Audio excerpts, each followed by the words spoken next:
Excuse me. Hi, ನನ್ನ ಹೆಸರು ವೇದಾಂತ್ ವಸಿಷ್ಠ ಅಂತ.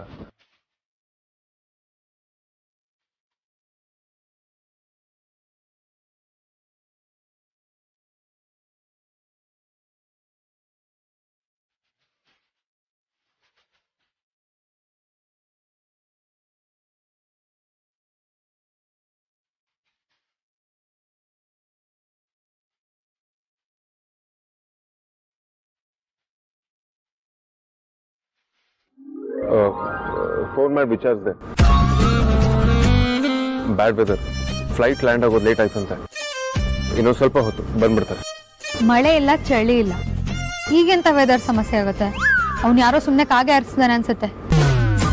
ಬೆಂಗಳೂರು ವೆದರ್ ಹೇಗೆ ಅಂತ ನಿನಗೂ ಗೊತ್ತು ತಾನೆ. ಯಾವಾಗ ಬೇಕಾದ್ರೂ ಮಳೆ ಬರುತ್ತೆ, ಯಾವಾಗ ಬೇಕಾದ್ರೂ ಬಿಸಿಲು ಬರುತ್ತೆ. ಏನೋ ಸ್ವಲ್ಪ ಹೊತ್ತು ಬರ್ತಾರೆ.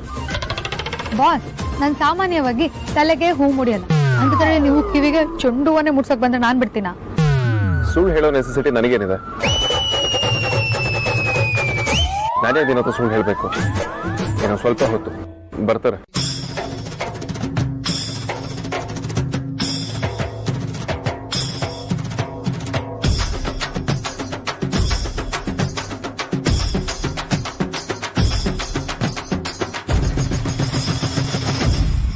ಹಲೋ ಮಿಸ್ಟರ್ ವೇದಾಂತ್, ಸಾರಿ ಸ್ವಲ್ಪ ಲೇಟ್ ಆಯ್ತು.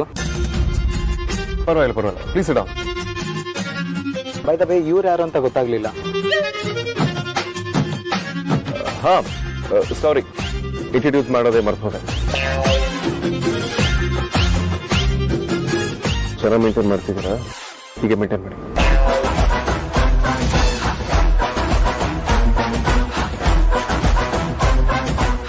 ಅಂದಾಗೆ ಇವ್ರ ಹೆಸರು ಅಮೂಲ್ಯ ಅಂತ. ನನ್ನ ಹೆಸರು ನವನೀತ್ ಅಂತ, 7 ಫ್ಲವರ್ MD.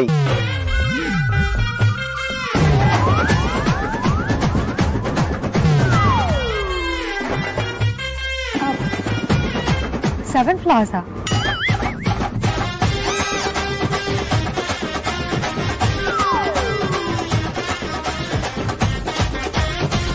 ಸಾರಿ ಮೇಡಮ್, ನಮ್ಮ ಕಂಪ್ನಿ ಹೆಸರು 7 ಫೆಡರ್ಸ್ ಅಂತ. ಹಾ, ಬಾಸ್, ಇವ್ರು ಏನ್ ಹೇಳ್ತಿದ್ದಾರೆ? ಅಮೂಲ್ಯ, ಇವ್ರ ಕಂಪನಿ ಹೆಸರು 7 ಫೆದರ್ಸ್ ಅಂತಾನೆ. 7 ಫ್ಲವರ್ಸ್ ಅಂತ ಇನ್ನೊಂದು ಸಿಸ್ಟರ್ ಕಂಪನಿ ಶುರು ಮಾಡ್ತಾರೆ. Am I right? ಹೌದು ಮಿಸ್ಟರ್ ವೇದಾಂತ್.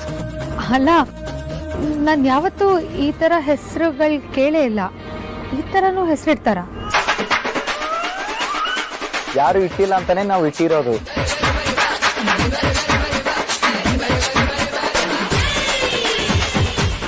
ಸರಿ, ಅದ್ರ ಮೀನಿಂಗ್ ಏನು ಅಂತ ಹೇಳ್ಬೋದಾ? 7 ಫ್ಲವರ್ಸ್ ಅಂದ್ರೆ 7 ಹೂವ ಅಂತ ಅರ್ಥ. ಅಂದ್ರೆ ನೀವ್ ಏನ್ ಹೇಳ್ತಿದೀರಾ ಅಂತ ಅರ್ಥ ಆಗ್ಲಿಲ್ಲ. ಅಮೂಲ್ಯ, ಈಗ ನಮ್ಮ ಕಂಪನಿಗೆ ನಾವು ವೇದಾಂತ್ ವೆಂಚರ್ಸ್ ಅಂತ ನೇಮ್ ಇಟ್ಕೊಂಡಿದೀವಲ್ಲ, ಹಾಗೆ ಅವರು 7 ಫೆದರ್ಸ್ ಅಂತ ನೇಮ್ ಇಟ್ಕೊಂಡಿದ್ದಾರೆ ಅಲ್ವಾ? ಹೌದು ಸರ್, ಹೌದು. ಯಾ, ಸರಿ, ಟೈಮ್ ಆಯ್ತು, ಹೊರಡೋಣ ಬಾ. ಅಜ್ಜ, ಒಂದ್ ವೇಳೆ ಅಮ್ಮು ಕಾಂಪ್ರೋ ಒಪ್ಕೊಂಡಿಲ್ಲ ಅಂದ್ರೆ? ಚಾನ್ಸೇ ಇಲ್ಲ. ಇವತ್ತು ವೇದಾಂತನ ಅವ್ನು ಗ್ಯಾರಂಟಿ ಕನ್ವಿನ್ಸ್ ಮಾಡೇ ಮಾಡ್ತಾನೆ. ಅವಳನ್ನ ಒಪ್ಸೋದು ಅಷ್ಟು ಈಸಿ ಅಲ್ಲಮ್ಮ. ಅವಳಿಗೆ ಮೊದಲೇ ಕೋಪ ಜಾಸ್ತಿ. ಅವಳು ಒಂದ್ಸಲ ಕಮಿಟ್ ಆದ್ಲು ಅಂದ್ರೆ ಅವಳು ಮಾತ್ರ ಅವಳೇ ಕೇಳಲ್ಲ. ನೀವು ಅಣ್ಣನ ಅಷ್ಟು ಈಸಿ ಅಂತ ಅನ್ಕೋಬೇಡಿ. ಅವನ್ ಮನ್ಸ್ ಮಾಡಿದ್ರು ಏನ್ ಬೇಕಿದ್ರು ಮಾಡ್ತಾನೆ. ಬೇಕಿದ್ರೆ ನೋಡ್ತಾ ಇರಿ, ಇವತ್ತು ಗ್ಯಾರಂಟಿ ಅಮ್ಮನ ಮನೆಗೆ ಕರ್ಕೊಂಡು ಬಂದೇ ಬರ್ತಾನೆ. ನೀನೇನೇ ಹೇಳೋ, ಅವಳು ಒಪ್ಕೊಳಕ್ ಸಾಧ್ಯನೇ ಇಲ್ಲ. ನನ್ ಪ್ರಕಾರ ಅವರಿಬ್ರು ಕಾಂಪ್ರೋ ಆಗಿರಲ್ಲ. ಯಾಕ್ರಿ ಒಪ್ಕೊಳಲ್ಲ? ಯಾಕೆ ಒಪ್ಕೊಳಲ್ಲ? ನಿಮಗ್ ಬಾಯ್ ಬಂದ್ರೆ ಹೇಳಿದ್ರೆ ಅರ್ಥ ಆಗಲ್ಲ. ಸಾರಿ, ನಿಮಗೆ ಏನ್ ಮಾಡ್ತಿದ್ರು ನೋಡ್ತಾ ಇರಿ. ಅಜ್ಜ, ಯಾಕೆ?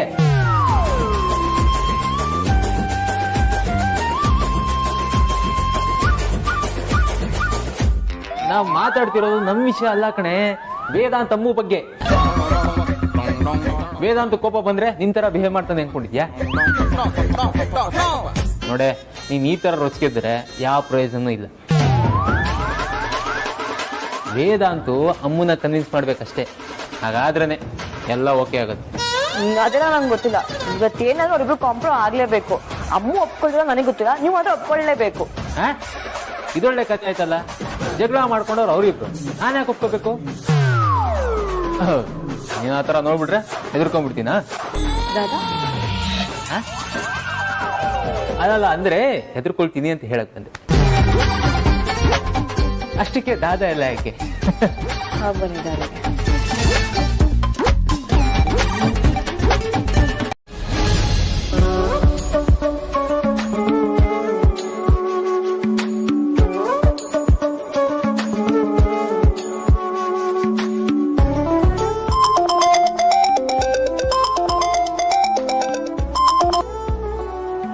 ಹಲೋ ಅದಿತಿ, ವಿಷಯ ಗೊತ್ತಾಯ್ತಾ?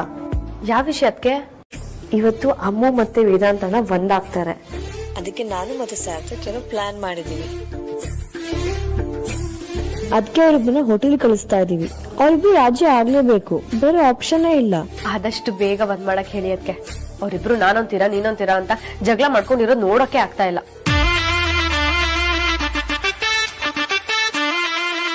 ಅದು ಅಲ್ದೆ ನಾವ್ ಲವ್ ಮಾಡ್ಬೇಕು, ಲವ್ ಮಾಡಿದ್ರೆ ಜೀವನ ತುಂಬಾ ಚೆನ್ನಾಗಿರುತ್ತೆ ಅಂತ ನೋಡಿ ಸ್ಫೂರ್ತಿ ಆಗಿರೋದೇ ಅವರಿಂದ. ಈಗ ಅವರೇ ಈ ತರ ಎಲ್ಲ ಮಾಡಿದ್ರೆ ನಮ್ ನಂಬಿಕೆ ಹಾಳಾಗಲ್ವಾ? ಅದಕ್ಕೆ ಆಗಲ್ಲ. ಅದಕ್ಕೆ ಅಂತ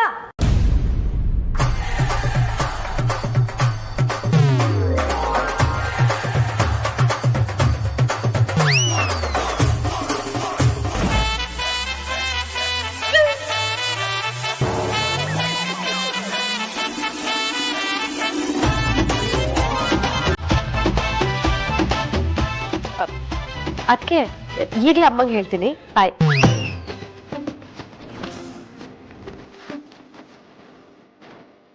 ಮೋಸ್ಟ್ಲಿ ಚಿಕ್ಕತ್ತೆ ಕೇಳಿಸ್ಕೊಂಡ್ರು ಅನ್ಸುತ್ತೆ, ಅದಕ್ಕೆ ಕಟ್ ಮಾಡಿರ್ಬೋದು. ಅಮ್ಮ, ನಿಗೊಂದು ಹ್ಯಾಪಿ ನ್ಯೂಸ್. ಏನಂತಂದ್ರೆ ಸಾರ್ಥಕ್ ಅಣ್ಣ ಒಂದು ಪ್ಲಾನ್ ಮಾಡಿದಾರಂತೆ. ಅಮ್ಮು ಅಕ್ಕ ವೇದಾಂತ್ ಬಾಬಾ ಒಂದಾಗೋ ತರ. ಇವತ್ತು ಅಮ್ಮು ಅಕ್ಕ ಮನೆಗ್ ಬರ್ಬೇಕಾದ್ರೆ ವೇದಾಂತ್ ಬಾಬನ್ ಜೊತೆಗೆ ಮನೆಗ್ ಬರ್ತಾಳೆ. ನೀನೇನು ಟೆನ್ಷನ್ ಮಾಡ್ಕೋಬೇಡ. ನಾನು ಆರಾಮಾಗಿದ್ದೀನಿ ಕಣೆ. ಆದ್ರೆ ನೀನು ಆದ್ಯ ಹತ್ರ ಬೇರೆ ಏನೋ ವಿಷಯ ಮಾತಾಡ್ತಿದ್ದೆ, ಅದ್ ನಿಜನಾ?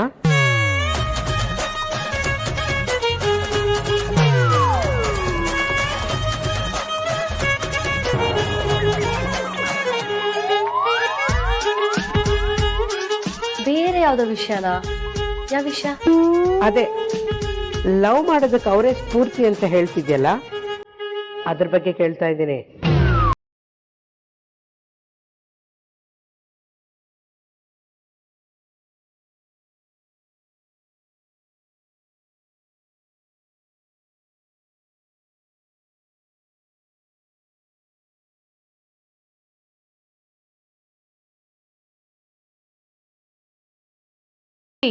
ಏನಾಯ್ತು ನಿನಗೆ?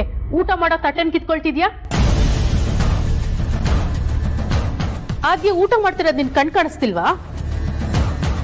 ಮರ್ಯಾದೆಯಿಂದ ತಟ್ಟೆ ಇಟ್ರೆ ಸರಿ, ಇಲ್ಲ ಅಂದ್ರೆ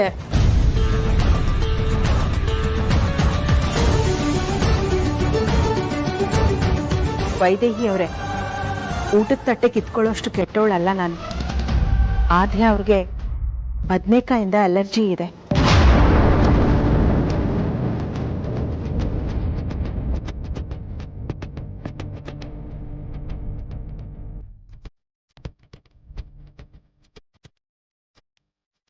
ಅದಕ್ಕೆ ಅವ್ರಿಗೆ ಬೇರೆ ಪಲ್ಯ ಕೊಡೋಣ ಅಂತ ಈ ತಟ್ಟೆನ ತೆಗ್ದೆ ಅಷ್ಟೇ. ನಿಂದ್ ಯಾಕೋ ಬರ್ತಾ ಬರ್ತಾ ಅತಿ ಆಗ್ತಿದೆ ಕಣೆ.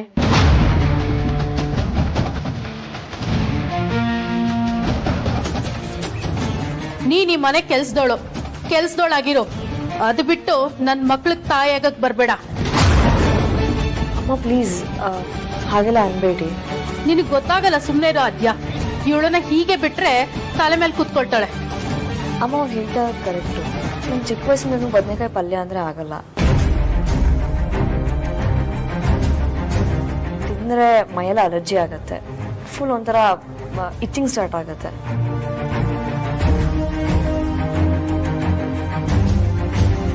ಆದ್ರೆ ವೈಜಯಂತಿ ಅಮ್ಮಂಗೆ ಗೊತ್ತಿರೋ ವಿಷಯ ನಿಮಗ್ ಗೊತ್ತಿಲ್ಲ ಅಂತಂದ್ರೆ ಏನ್ ಹೇಳ್ಬೇಕು ಅಂತ ಅರ್ಥ ಆಗ್ತಾ ಇಲ್ಲ.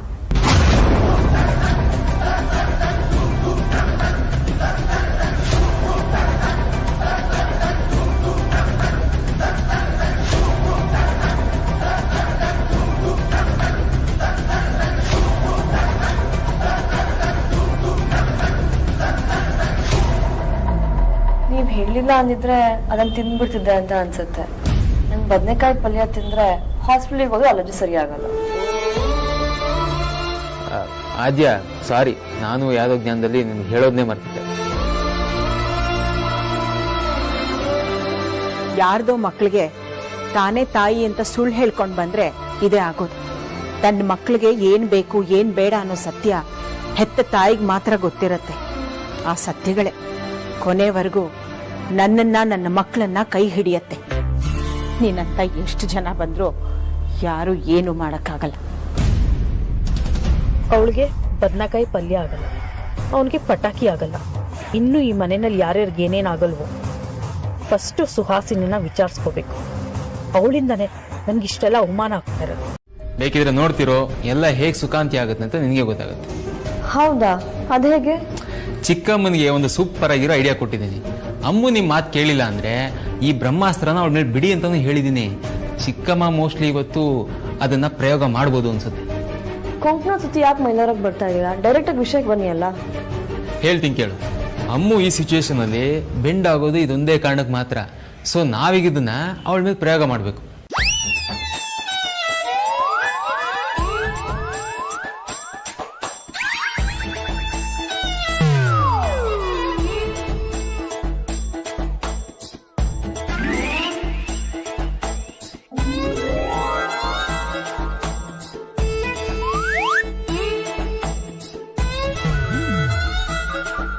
ವಾಹ್ ಸಾರ್ಥಕ್, ನೀವ್ ಹೇಳ್ದಾಗ ಏನಾದ್ರು ಮಾಡಿದ್ರೆ ಅಮ್ಮ ಪಕ್ಕ ಕನ್ವಿನ್ಸ್ ಆಗ್ತಾಳೆ.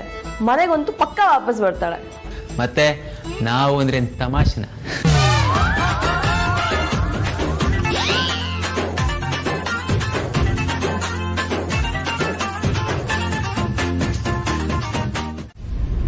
ಹಾಸ್ಪಿಟ್ಲಲ್ಲ ಏನು ಬೇಡ ಅಮ್ಮು. ನನ್ನ ಪ್ರಾಣ ಏನಾದರೂ ಹೋಗೋದಾದ್ರೆ ಈ ಮನೆಯಲ್ಲೇ ಹೋಗ್ಲಿ. ಆಸ್ಪತ್ರೆ ಮಾತ್ರ ಬೇಡ ಅಮ್ಮು, ಬೇಡ ಅಮ್ಮು. ಬರೀ ನನ್ನ ಮಕ್ಕಳು ಚಿಕ್ಕವು ಇನ್ನು ಪಾಪ. ಈ ಅಂಜು ಅದಕ್ಕಿನ ನಿಮ್ಮ ಮಡ್ಲಿಗೆ ಹಾಕಿ ಹೋಗ್ತಾ ಇದ್ದೀನಿ. ಅವ್ರ ಮದ್ವೆನ ನೀವೇ ಮಾಡ್ಬೇಕು ರೀ. ಅಯ್ಯೋ ಅಯ್ಯೋ ಸಮಾಧಾನ ಮಾಡ್ಕೊ ಅಮ್ಮ. ನಿಮ್ಗೇನು ಆಗಲ್ಲಮ್ಮ. ಆಗಲ್ಲ ರೀ? ಏನು ಆಗಲ್ವಾ? ಆಗಲ್ವಂತೆ.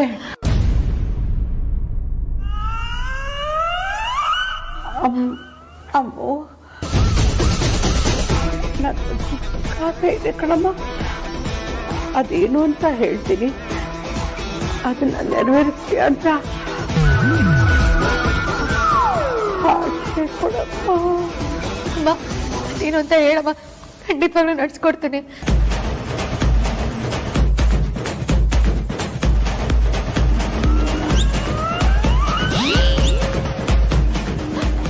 ಹೇಳಮ್ಮ. ಅಮ್ಮೋ ಸಣ್ಣ ಆಸೆ ಕಣಮ್ಮ. ನೀನು ಹೇಳ್ದಂಗೆ ಕೇಳ್ತೀನಿ. ಏನು ಅಂತ ಹೇಳಮ್ಮ. ಅಲ್ವೇನ್ರಿ? ಅದು ವೇದಾಂತಿದನಲ್ಲ. ಅಯ್ಯಪ್ಪ, ವೇದಾಂತನ ನೀನ್ ಅರ್ಥ ಮಾಡ್ಕೊಂಡು ನೀನ್ ಮತ್ತೆ ಅವನ ಜೊತೆಲಿ ಇರ್ಬೇಕಪ್ಪ.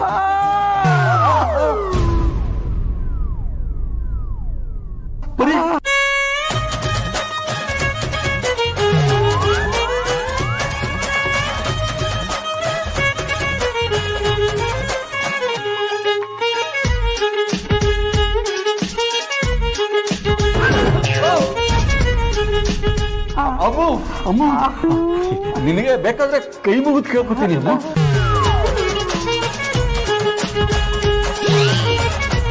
ದಯವಿಟ್ಟು ಬರೀದಿದ್ದೊಂದು ಆಸೆನ ಈಡೇರಿಸ್ಬಿಡಮ್ಮ ನೀನು. ಕೈ ಮುಗಿತೀನಿ ಪ್ಲೀಸ್. ಅಲ್ಲೂ ನೀನಾದ್ರೂ ಕೇಳು. ಅಕ್ಕ ಪಾಪ ಅಮ್ಮ ಏನೋ ಚಿಕ್ಕ ಆಸೆ ಕೇಳ್ತಾ ಇದ್ದಾಳೆ. ನೆರವೇರಿಸ್ಬಿಡು ಅಕ್ಕ. ಈ ಟೈಮಲ್ಲಿ ಹಠ ಮಾಡ್ಬೇಡ ಪ್ಲೀಸ್.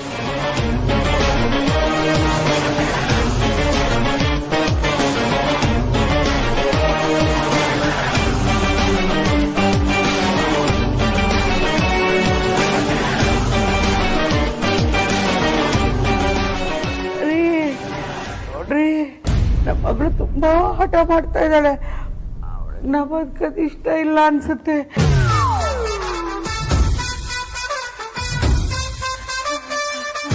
ಅಯ್ಯೋ ದೇವ್ರೆ, ನಿನ್ನಾಸೆನೂ ಇದೇನೇನಪ್ಪ. ಅದ್ ಹೇಗ್ ಕಳಿಸ್ತೀರಂತ ನಾನು ನೋಡೇ ಬಿಡ್ತೀನಿ. ನಾನು ಎಲ್ಲಿಗೂ ಹೋಗಲ್ಲ, ಈ ಮನೇಲೇ ಇರ್ತೀನಿ.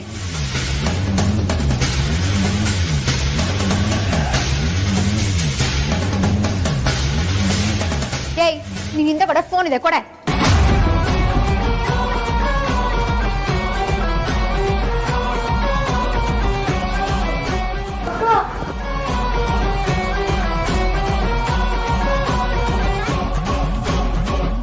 ನಮ್ಮನ್ನು ಕ್ಷಮಿಸ್ಬಿಡಪ್ಪ ವೇದಾಂತ್. ಅವಳನ್ನ ನಿನ್ನ ಜೊತೆ ಕಳಿಸ್ಬೇಕು ಅಂತ ಇಷ್ಟೆಲ್ಲ ಪ್ರಯತ್ನ ಮಾಡಿದ್ವಿ. ಆದರೆ ಅವಳು ಜಪ್ಪಯ್ಯ ಅಂದ್ರೂ ಒಪ್ಪಲ್ಲ ಅಂತಾಳೆ. ಇನ್ನು ನೀನುಂಟು ಅವಳುಂಟು. ಹೌದು, ನಾವು ಮಾಡೋದೆಲ್ಲ ಮಾಡಿದ್ವಿ, ಉಳಿದಿದ್ದು ನೀನು ನೋಡ್ಕೋಬೇಕಷ್ಟೆ.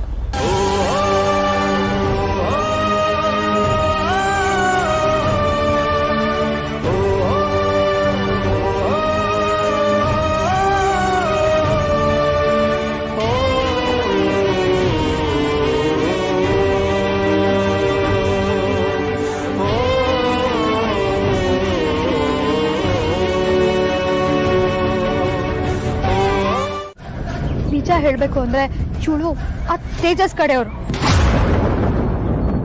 ಅವ್ರ ಜೊತೆ ಸೇರ್ಕೊಂಡು ನಮ್ಗೆ ಮೋಸ ಮಾಡ್ತಿದ್ದಾಳೆ, ಅವ್ರಿಗೆ ಸಹಾಯ ಮಾಡ್ತಿದ್ದಾಳೆ.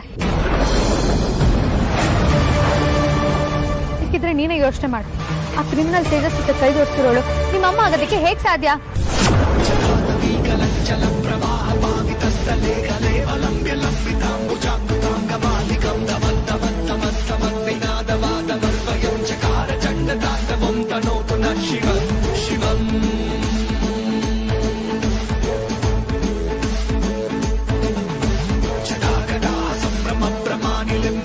ಅದ್ ಸರಿ, ನಿನಗೆ ವಿಡಿಯೋ ಹೇಗೆ ಸಿಕ್ತು? ಸಿಕ್ಕಿದ್ದಲ್ಲ, ನಾನೇ ಲೈವ್ ಆಗಿ ರೆಕಾರ್ಡ್ ಮಾಡಿದ್ದು.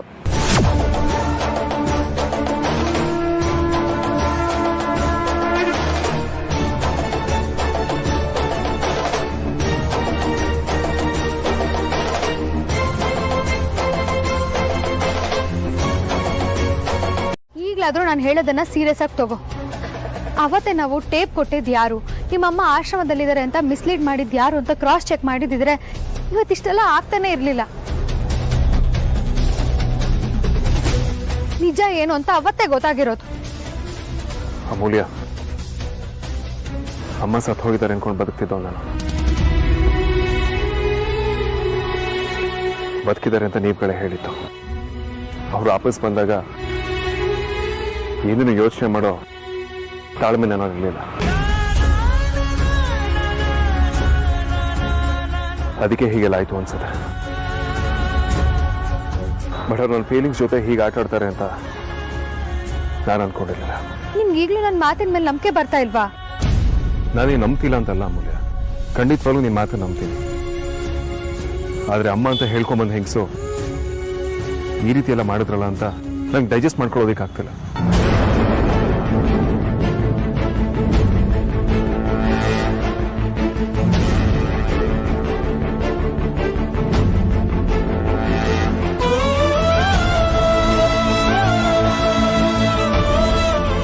ಬನ್ನಿ ಮನೆಗೆ ಹೋಗೋಣ.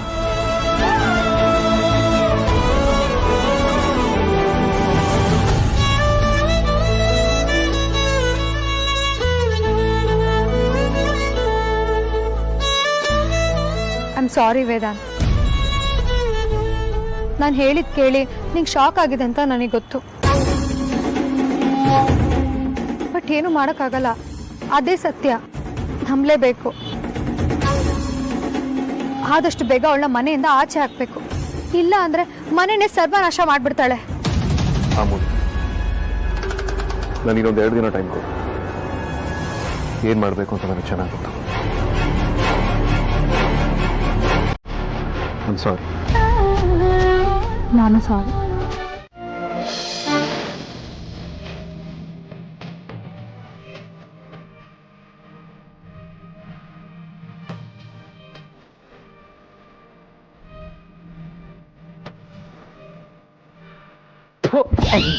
ಅದೊಂದ್ಸಲ ಬರ್ತೀನಿ ಅಂತ ಹೇಳಿದ್ರೆ ಬಂದೇ ಬರ್ತಾರೆ.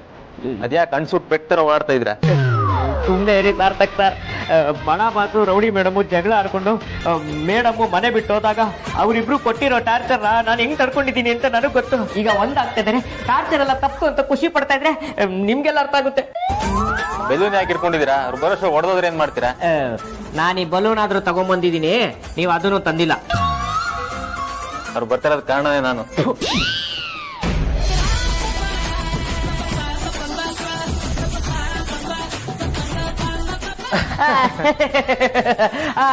ರೀ ಎಂಟ್ರಿ ಕೊಡ್ತಿರೋ ರೌಡಿ ಮೇಡಮ್ಗೆ ರೀ ಎಂಟ್ರಿ ಮಾಡಿರೋ ರೌಡಿ ಬೇಬಿಗೆ, ಮೂಸಂಡಿ ತರ ಇಲ್ಲಿ ನಮ್ ಪಾಸ್ ನ ಚೇಂಜ್ ಮಾಡಿರೋ ಅಮೂಲ್ಯ ಮೇಡಮ್ಗೆ.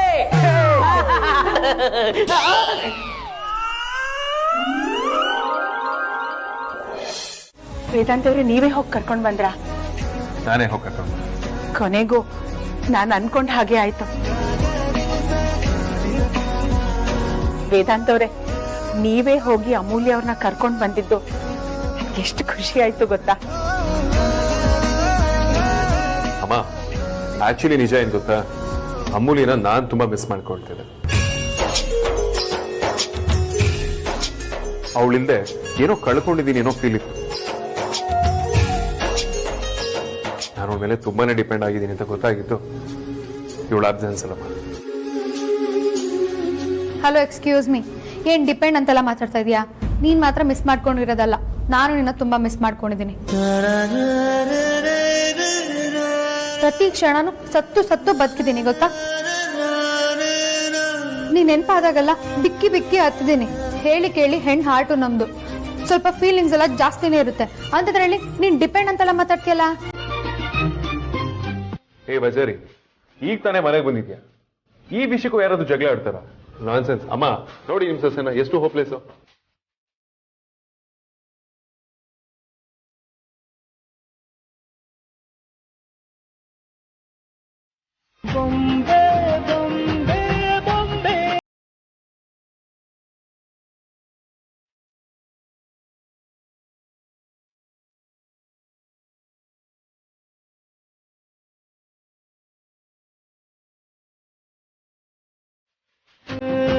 ವೇದಾಂತ್ ಅವರೇ, ಅಮೂಲ್ಯ ಅವ್ರು ಹೇಳಿದ್ ಸರಿಯಾಗೇ ಇದೆ.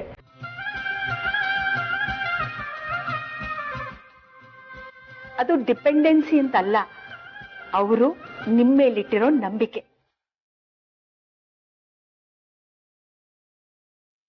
ನಿಮ್ಮಿಬ್ಬರದು ನಿಷ್ಕಲ್ಮಶವಾದ ಪ್ರೀತಿ. ಅದಕ್ಕೆ ಇವತ್ತಿಗೂ ನೀವಿಬ್ರು ಸಂತೋಷವಾಗಿರೋದು.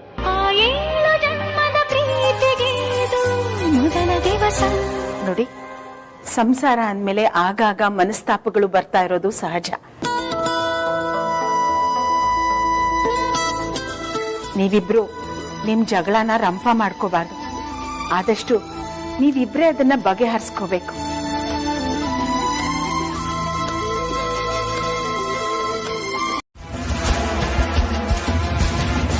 ವೇದಾಂತ್, ಇನ್ನೂ ಏನು ಯೋಚನೆ ಮಾಡ್ತಿದ್ಯಾ? ಯಾಕೆ, ನಾನು ಹೇಳಿದ ನಿನಗೆ ಕನ್ವಿನ್ಸ್ ಆಗ್ಲಿಲ್ವಾ? ಹಾಗಲ್ಲ ಮೂಲ್ಯ, ನೀನ್ ಹೇಳಿದ್ ನನ್ ಕನ್ವಿನ್ಸ್ ಆಯ್ತು. ಆದ್ರೆ ಏನಾದ್ರೆ? ಆದ್ರೇನೂ ಇಲ್ಲ, ಹೋದ್ರೇನೂ ಇಲ್ಲ. ಮೊದಲು ಅವಳನ್ನ ಈ ಮನೆಯಿಂದ ಆಚೆ ಕಳ್ಸು. ಅವಳ ಮನೇಲಿ ಇದ್ದಷ್ಟು ನಮಗೆ ತೊಂದ್ರೆ. ಅವ್ರ ಮನೆಯಿಂದ ಕಳ್ಸೋದು ದೊಡ್ಡ ವಿಷಯ ಏನೋ ಮೂಲ್ಯ. ಆದ್ರೆ ಅವ್ರ ನನ್ನ ತಾಯಿ ಅಂತ ಹೇಳ್ಕೊಂಡು ಈ ಮನೆಗೆ ಯಾಕೆ ಬಂದ್ರು? ಅವ್ರ ಉದ್ದೇಶ ಏನು? ಅವ್ರನ್ನ ಯಾರು ಕಳ್ಸಿದಾರೆ ಅನ್ನೋದನ್ನ ನಾನು ತಿಳ್ಕೊಳ್ಬೇಕು. ಹಾಗಂತ ಅವನ್ನ ಹಾಗೆ ಬಿಡಕ್ಕಾಗತ್ತಾ? ನಾನು ಹಾಗೆ ಹೇಳ್ತಿಲ್ಲ ಮೂಲ್ಯ. ಅವರೇ ನನ್ನ ತಾಯಿ ಅಂತ ನಂಬೋದಕ್ಕೆ ನನಗೆ 2 ಮೇಜರ್ ರೀಸನ್ಸ್ ಇತ್ತು. ಒಂದು ದೇವರಾಜಪ್ಪ ಬಿಡಿಸಿರೋ ಸ್ಕೆಚ್, ಇನ್ನೊಂದು ಪ್ರಜ್ವಲ್ ತಂದ್ಕೊಟ್ಟಿದ್ದ ಟೇಪ್. ದೇವರಾಜಪ್ಪ ಬಿಡಿಸಿರೋ ಸ್ಕೆಚ್ ಅಲ್ಲಿ ಹೇಗೋ ಫೇಸ್ ಮ್ಯಾಚ್ ಆಯ್ತು ಅಂತಾನೆ ಅಂದ್ಕೊಳ್ಳೋಣ. ಆದ್ರೆ ಪ್ರಜ್ವಲ್ ತಂದ್ಕೊಟ್ಟಿರೋ ಟೇಪ್ ಸಮಥಿಂಗ್ ಇಸ್ ಫಿಶಿ. ಇದನ್ನೆಲ್ಲ ಹೇಗೆ ಸೆಟ್ ಮಾಡ್ತಿದ್ದಾರೆ, ಇದ್ರ ಹಿಂದೆ ಯಾರಿದ್ದಾರೆ ಅಂತ ನಂಗೆ ಅರ್ಥ ಆಗ್ತಿಲ್ಲ. ಆಮೇಲೆ ಅವತ್ತು ನಾವು ತೇಜಸ್ನ ಅರೆಸ್ಟ್ ಮಾಡಿಸಿದಾಗ ಅವನೊಂದು ಸಪೋರ್ಟ್ ಮಾಡ್ಕೊಂಡು ಒಬ್ಬ ಫೋನ್ ಮಾಡಿ ನಮ್ಗೆ ಹೆದರಿಸ್ತಿದ್ದ ನೋಡು. ಅವನು ಯಾರು? ಅವನಿಗೂ ತೇಜಸ್ಗೆ ಏನ್ ಸಂಬಂಧ? ಅವನು ಯಾಕೆ ತೇಜಸ್ನ ಹುಷಾರಾಗಿ ನೋಡ್ಕೊಳ್ತಿದ್ದಾನೆ ಅನ್ನೋದನ್ನ ಮೊದಲು ಕಂಡು ಹಿಡಿಬೇಕು. Bazaar, if I'm not wrong, ಇದು ಯಾವುದು ಒಬ್ಬರಿಂದ ನಡೀತಿರೋ ಕೆಲಸ ಅಲ್ಲ. ಇದರ ಹಿಂದೆ ಖಂಡಿತವಾಗ್ಲೂ ಒಂದು ಗ್ಯಾಂಗ್ ಇದೆ. ಅದಕ್ಕೆ ತುಂಬಾ ಸಿಸ್ಟಮ್ಯಾಟಿಕ್ ಆಗಿ ಪ್ಲಾನ್ ಮಾಡಿ ಎಕ್ಸಿಕ್ಯೂಟ್ ಮಾಡ್ತಿದ್ದಾರೆ. ಅಂಡ್ ಮೋರ್ ಓವರ್, ನಾವೀ ಅಮ್ಮ ಅಂತ ಹೇಳ್ಕೊಂಬಂದಿರೋ ಹೆಂಗಸನ್ನ ಮನೆಯಿಂದ ಹೊರಗಾಕೋಕ್ಕೂ ಮುಂಚೆ ಇವ್ರ ಕಂಪ್ಲೀಟ್ ಹಿಸ್ಟ್ರಿನ ನಾವು ತಿಳ್ಕೊಳ್ಬೇಕು. ಇಲ್ಲಾಂದ್ರೆ ನಾವು ಮತ್ತೆ ಮೋಸ ಹೋಗೋ ಚಾನ್ಸಸ್ ತುಂಬಾನೇ ಇದೆ. ಅಮೂಲ್ಯ, ನೀನು ಹೇಳೋದು ನಿಜ ವೇದಾಂತ್. ನಾವು ಇವ್ರನ್ನ ಸುಮ್ಮನೆ ಬಿಟ್ರೆ ಮತ್ತೆ ನಮ್ಮನ್ನ ಯಾಮಾರಿಸ್ಬಿಡ್ತಾರೆ. ಒಂದು ನಿಮಿಷ, ಪ್ರಜ್ವಲಿಗೆ ಫೋನ್ ಮಾಡ್ತೀನಿ. ಪ್ರಜ್ವಲ್, ಹಾಯ್. ಏನು ರಿಯಾಕ್ಟ್ ಮಾಡಿದೆ, ನಾನು ಹೇಳೋದನ್ನ ಕಂಪ್ಲೀಟ್ ಆಗಿ ಕೇಳಿಸ್ಕೊಡಿ. ನನ್ನ ಮನೆಗೆ ತಾಯಿ ಅಂತ ಹೇಳ್ಕೊಂಬಂದಿರೋ ಹೆಂಗಸು ನನ್ನ ತಾಯಿ ಅಲ್ಲ. ಅಂಡ್ ಪ್ರಜ್ವಲ್, ನೀವು ಆ ಟೇಪ್ ಸಿಕ್ತು ಅಂತ ಹೇಳಿದ್ರಲ್ಲ, ಆ ಟೇಪ್ ಜೆನ್ಯೂನ್ ಇಲ್ವಾ ಅಂತ ವಿಚಾರಿಸಿ. ಇಲ್ಲ Prajwal, something is definitely wrong here. ಏನ್ರಿ ಅದು? ಜುಮ್ಕಿ ಬಾಸ್. ಲೇಡೀಸ್ ಜುಮ್ಕಿನ ನೀವ್ ಯಾಕ್ರಿ ಜೇಬಲ್ಲಿ ಇಟ್ಕೊಂಡು ಓಡಾಡ್ತಿದ್ದೀರಾ? ಈ ಕಾಂತ, ನಿಜ ಹೇಳಿ ಯಾರ ಹತ್ರ ದೇಪುದ್ರಿ? ನಿಮ್ಮ ಹತ್ರ ಹೇಗ್ ಬಂತು? ಅಯ್ಯೋ ಸರ್, ನಮ್ಮ ತಾಯಣ್ಣ ಇದು ಯಾರ್ದು ಅಂತಾನೆ ಗೊತ್ತಿಲ್ಲ, ನಿಜವಾಗ್ಲೂ ಗೊತ್ತಿಲ್ಲ ಬಾಸ್. ಇದು ನನ್ನ ಜೇಬಲ್ಲಿ ಇರೋದೆ ಮರ್ತೋಗಿತ್ತು.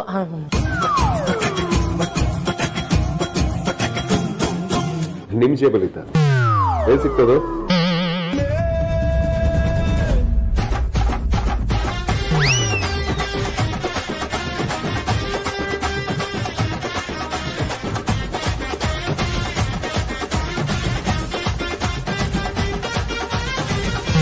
ಆಹಾ, ಲೇಡೀಸ್ ವಾಲೆ.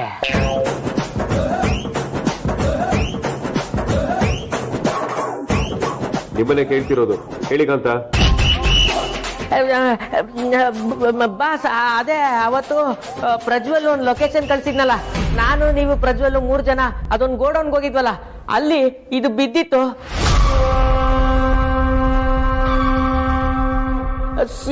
ಯಾವುದಕ್ಕೂ ಇರ್ಲಿ ಅಂತ ಎತ್ತಿ ಜೋಬ್ಗೆ ಇಟ್ಕೊಂಡಿದ್ದೆ. ಆದ್ರೆ ಇವಾಗ ನನಗೆ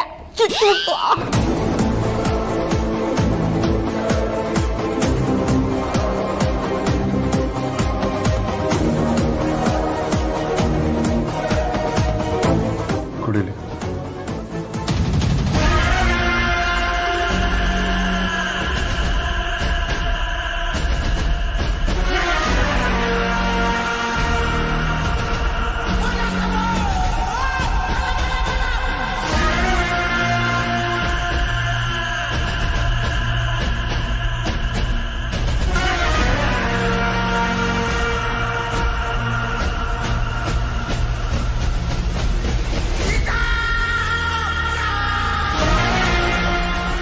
ಇದೇ ಥರದ್ದು ಇನ್ಫ್ಯಾಕ್ಟ್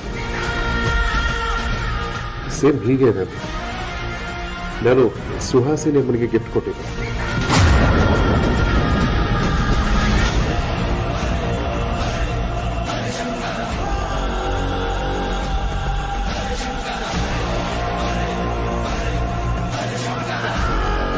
ಹೌದಾ?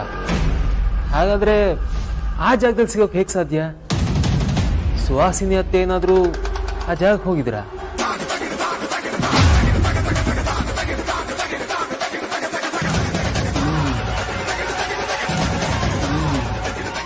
ಕಾಂತ, ಇನ್ನೊಂದು ಸಲ ಸರಿಯಾಗಿ ನೆನ್ಪು ಮಾಡ್ಕೊಳ್ಳಿ, ಇದು ಅದೇ ಜಾಗದಲ್ಲಿ ಸಿಕ್ಕಿದ?